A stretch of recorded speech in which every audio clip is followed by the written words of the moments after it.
One nation one election यानी एक देश एक चुनाव, इस पे बात करने के लिए हमारे साथ बनारस हिंदू यूनिवर्सिटी के मेधावी छात्र हैं। क्या सोचते हैं आप वन नेशन वन इलेक्शन पे, क्या राय है आपकी? देखिए, जो वन नेशन वन इलेक्शन का जो प्रपोजल अभी आया है, ये कोई बहुत ही रीसेंट डेवलपमेंट नहीं है। ये एक्चुअली बीते कई सालों से इसकी चर्चाएं चल रही थी। पहली शुरुआत इसकी 1982 में खुद इलेक्शन कमीशन ऑफ इंडिया ने शुरुआत की थी। बाद में ये फेल हुआ था। फिर अटल जी ने कोशिश की थी, वो भी विफल रहा। फिर आडवाणी जी ने 2010 के आसपास शुरुआत की थी, वो भी विफल रहा। तो जब 2014 में प्रधानमंत्री मोदी जी आए तो उन्होंने लाल किले से अपने पहली भाषण में ये बोला था कि वन नेशन वन इलेक्शन को लेके वो एक नेशनल डिबेट चाहते हैं, पूरे राष्ट्रव्यापी चर्चा चाहते हैं और चाहते हैं कि कंसेंसस डेवलप हो, कंसेंसस बिल्ड हो, कंसेंसस के बाद ये आए। फिर ये कोविंद कमेटी बनाई गई। कोविंद कमेटी की जो सिफारिशें और जितने रिकमेंडेशन हैं वो अच्छे हैं, ठीक है, संतोषजनक है। लेकिन क्या जिस तरह से इस पूरे वन नेशन वन इलेक्शन के विमर्श को अभी लाया जा रहा है, इसमें कई सारी त्रुटियां हैं। पहले तो बहुत सारे फ्लॉज है कोविंद कमेटी की रिपोर्ट में। एक तरफ जो सबसे बड़ा आर्गुमेंट दिया जाता है कि वन नेशन वन इलेक्शन क्यों होना चाहिए, कि एक तो इलेक्शन के ऊपर जो एक्सपेंस होता है, जो खर्च हो रही है, उसको कम करने के लिए वो ज़्यादा खर्च हो रहा है। और दूसरा कि बार बार इलेक्शन होने से जो मॉडल कोड ऑफ कंडक्ट लग रही है, मॉडल कोड ऑफ कंडक्ट लगने से सरकार के कामकाज में बाधा बन रही है। ये दोनों ही कहीं ना कहीं सरकार की तरफ से एक देश की जो फेडरल स्ट्रक्चर है उसको नुकसान पहुंचाने की कोशिश है। जो एक तो इलेक्टोरल रिफॉर्म की जब आप बात करते हैं तो सबसे पहले देखते हैं कि जो चुनाव में खर्च होता है, जब आप पैसे खर्च कम करने की बात करते हैं तो पर कैंडिडेट जो खर्च की लिमिट सेट की गई है वो 96 लाख रुपए है। लेकिन आपको पता है चुनाव में एक कैंडिडेट कितना खर्च करता है, क्यों करता है, वो जग जाहिर है। क्यों करता है? क्योंकि पार्टी की तरफ से कोई लिमिट ही सेट नहीं है। एक कैंडिडेट 96 लाख मैक्सिमम खर्च कर सकता है, लेकिन एक राजनीतिक दल वो जितना चाहे उतना खर्च कर सकती है, उसके ऊपर कोई कैप नहीं है। किस खर्च को रोकना चाह रहे हैं? इस पूरे कोविंद कमेटी के जितनी भी डिबेट्स वगैरह चल रही थी उसमें रिकमेंडेशन थी कि जो एक सुझाव ये भी आया कि स्टेट स्पॉन्सर्ड इलेक्शन होनी चाहिए। मतलब जो सरकार है, स्टेट है, वो पर कैंडिडेट को टैक्स पेयर के मनी से इतने पैसे दे और वो इतने लिमिटेड अमाउंट से ही टैक्स इलेक्शन लड़े।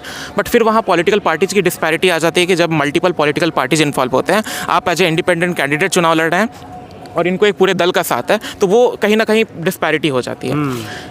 पूरा का पूरा जो मतलब जो सोच इस सरकार की दिख रही है वो ये है कि कैसे जो देश की पार्लियामेंट्री डेमोक्रेसी है, जो संसदीय प्रणाली की लोक व्यवस्था है, क्योंकि उसको प्रेसिडेंशियल फॉर्म में शिफ्ट कर दिया जाए कि चेहरे के विमर्श पे, व्यक्ति विमर्श के ऊपर चुनाव हो और चेहरे के चुनाव पे आप केंद्र की सरकार, राज्य की सरकार और जिला की जो पंचायत की जो लोकल सेल्फ गवर्नमेंट है उसको भी इन्फ्लुएंस कर सके, जीत सके।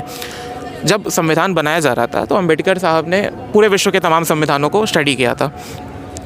यूके का वेस्टमिनिस्टर मॉडल या अमेरिका का प्रेसिडेंशियल सिस्टम, उन्होंने कैटेगोरिकली अमेरिका के प्रेसिडेंशियल सिस्टम को अडॉप्ट ना करके यूके का वेस्टमिनिस्टर मॉडल को अडॉप्ट किया, सो दैट क्योंकि इंडिया जितनी डाइवर्स कंट्री है, जो डाइवर्सिटी है, उसकी जो डिमांड्स हैं वो प्रेसिडेंशियल फॉर्म ऑफ इलेक्शन में फुलफिल नहीं हो सकती है।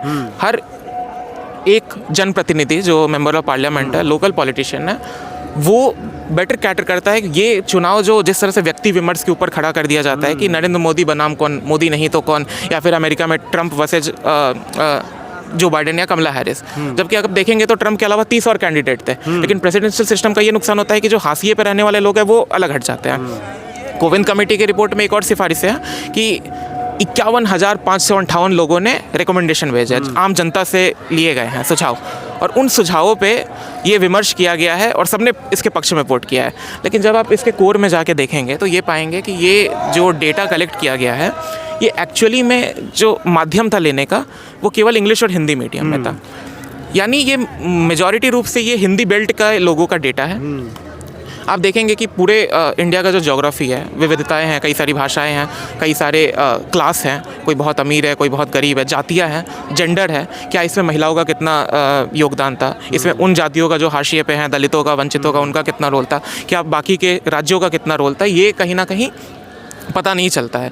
और दूसरी बात, जब आप जाके देखेंगे, जब आप पब्लिक ओपिनियन लेने जाएंगे तो क्योंकि पूरा इलेक्शन सिस्टम को ऐसे डिसेंट्रलाइज किया गया है, किया गया है। कंक्लूजन क्या आप मानते हैं? मेरा कंक्लूजन है कि इस पे और विमर्श की ज़रूरत है, एक लंबा विमर्श लागू नहीं होना चाहिए।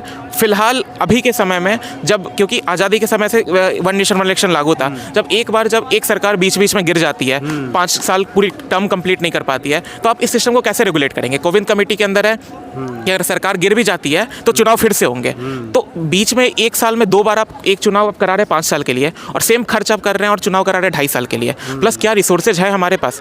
93,000 करोड़ रुपए के और ईवीएम्स लगेंगे अगर आपको पूरे एक राष्ट्रव्यापी चुनाव करना है, और ईवीएम की वैलिडिटी 15 साल की है। यानी ये पूरा एक विशियस सर्किल है जिसमें ये पूरा चुनाव जा रहा है। तो अभी और विमर्श की जरूरत है, अभी और विमर्श की जरूरत है। और उससे पहली बात तो जो ये है कि वोटर्स जो हैं, जो वोटिंग टर्नआउट होता है, वोटिंग परसेंटेज वो बढ़ेगा, क्योंकि वोटर्स को बार बार बाहर नहीं आना पड़ेगा। एक ही साल में कई बार ऐसा होता है कि उन्हें 2 बार या 3 बार वोट देने बाहर आना पड़ता है, चाहे वो लोकल सेल्फ गवर्नमेंट हो, पार्षद या फिर हर्षवर्धन जी ने कहा कि ईवीएम का वो बढ़ेगा, ईवीएम का वो बढ़ेगा। मैं निश्चित तौर 15 साल उसकी समय सीमा होती है, खर्चा भी बढ़ेगा बता रहे हैं। निश्चित तौर पे उसका खर्चा और उसकी सीमा बढ़ेगी, परंतु साथ ही साथ जो अलग अलग समय पे इलेक्शंस कराने पे जो खर्चे लगते हैं कि एक ही साल में 3 बार वो इलेक्शंस कराए जा रहे हैं, जैसे एक साल में सांसद का चुनाव, विधायक का चुनाव, फिर महापौर का चुनाव, अगर 3 चुनाव एक साल में हो रहे हैं तो उसमें भी तो बराबर ही खर्च लग रहा है। तो ये एक पहल है जिससे सरकार भी स्थायी रूप से उसको एक स्टेबिलिटी मिलेगी, वो आगे बढ़ पाएंगे। और जो मॉडल कोड ऑफ कंडक्ट लगता है जिसकी वजह से सरकार को काम करने में बाधा बनती है, वो भी दूर होंगी। ये भी मुद्दे उठते हैं और आगे भी जब एक साथ चुनाव होंगे तो भी मुद्दे उठेंगे। ऐसा नहीं है कि यदि एक ही साथ सांसद, विधायक और क्षेत्र का चुनाव हो रहा है तो लोग क्षेत्र के मुद्दे भूलेंगे। लोग विकास के नाम पर वोट करेंगे, ना कि किसी नाम के। हर्षवर्धन जी से मैं 1-2 सवाल और लूँगा। विपक्ष इसको लेकर के विपक्ष भी काफ़ी हंगामा कर रहा है। नेशनल डिबेट की आपने बात की, प्रधानमंत्री ने ये कहा कि नेशनल डिबेट की आवश्यकता है, तो ये बिल तो लाने की बात हो रही है। अब सरकार की ये मनसा तो कतई नहीं दिख रही है कि वो इस सेशन में पास करने जा रहे हैं। वो डेफिनेटली इसको, या नंबर भी नहीं है, वो इसको जेपीसी में भेजना चाह रहे हैं। जिस तरह से उन्होंने वक्फ वाले बिल को जेपीसी में भेजा था, ठीक है, जेपीसी में अब ज्वाइंट पार्लियामेंट्री कमेटी में जाएगी तो वहाँ सारे पार्टी के मेंबर्स रहेंगे। जब सारे पार्टी के मेंबर्स रहेंगे तो वहाँ जो डिस्कशंस होगी, जो डेलिब्रेशन होगी, वो कहीं ना कहीं अक्षरशः उसमें लागू होगी। तो इसीलिए ये जो अभी इनिशियल ड्राफ्ट है, सरकार की भी मनसा नहीं दिख रही कि अभी इसे लागू करना है।